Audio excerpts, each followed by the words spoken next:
Veg బిర్యానీకి కావాల్సిన ingredients చూద్దామండి. దీంట్లో మనం ఆనియన్స్ ఒక 2 ఆనియన్స్ తీసుకున్నాను. అలాగే మిర్చి ఒక 5 తీసుకున్నాను, కట్ చేశాను. అలాగే ఇవి పొటాటోస్ ఒక 3 పొటాటోస్ తీసుకున్నాం, కట్ చేసి పెట్టుకున్నాం. ఇవి జీడిపప్పు, ఇవేమో బఠానీలు. అలాగే మసాలా ఇంగ్రీడియంట్స్కి కావాల్సినవి ఇవి నార్మల్గా వేసేస్తాను నేను. దాల్చిన చెక్క, లవంగ, యాలకులు, అలాగే స్టార్ పువ్వు,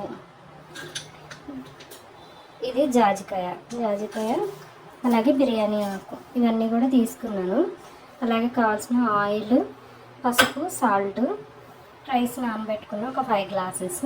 ఇప్పుడు ప్రొసీజర్ చూద్దాం. స్టవ్ ఆన్ చేసి వండి పెట్టుకున్నాను. ఆయిల్ వేద్దాము. దీంట్లో కావాల్సినంత ఆయిల్.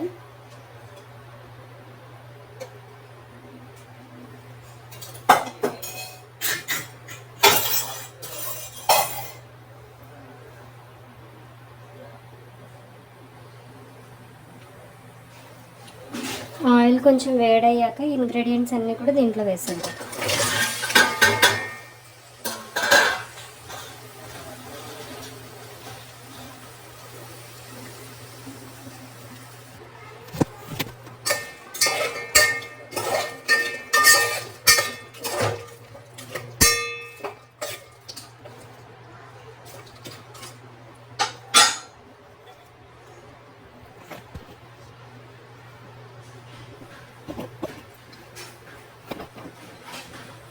కొంచెము అల్లం వెల్లుల్లి పేస్ట్,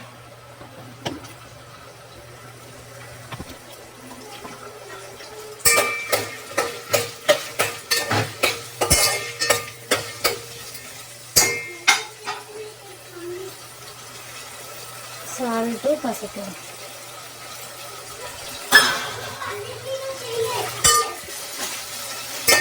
వేసుకొని మగ్గనిద్దాము.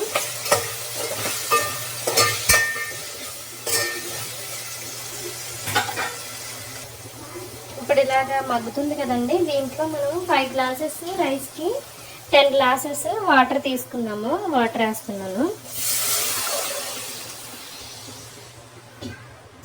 వాటర్ వేసిన తర్వాత కాసేపు మనం వాటర్ మరిగేంత వరకు ఉంచుదాము.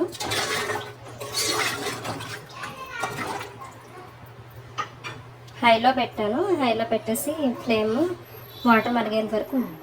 ఇలా వాటర్ తిరుగుతున్నాయి కదండి. ఇప్పుడు మనం రైస్ వేసేద్దాం.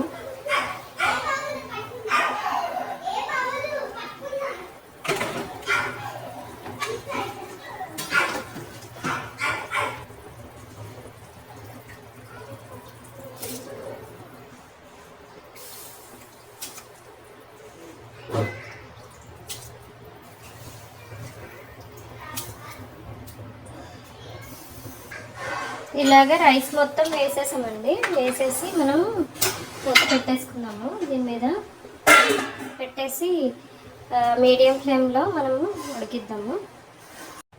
చూద్దాము ఎంతవరకు వచ్చిందన్నది.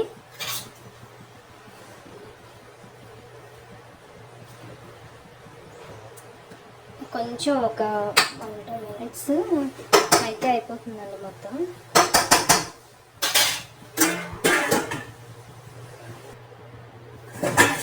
చెక్ చేద్దామండి ఇప్పుడు ఎంతవరకు వచ్చిందన్నది. అయిపోయింది. ఇంక మనము మూత పెట్టేసి ఒక 5-10 మినిట్స్ అలా ఉంచేస్తే బాగుంటుంది. మంచిగా సెట్ అయిపోద్ది మొత్తం అంతా. ఇప్పుడు చూద్దాం టేస్ట్ ఎలా ఉందో. బాగుందండి, ఎక్సలెంట్గా ఉంది. ఈ వీడియో కనుక మీకు నచ్చినట్లయితే లైక్ చేయండి, షేర్ చేయండి, కామెంట్ చేయండి, సబ్స్క్రైబ్ చేసుకోండి. Thank you so much.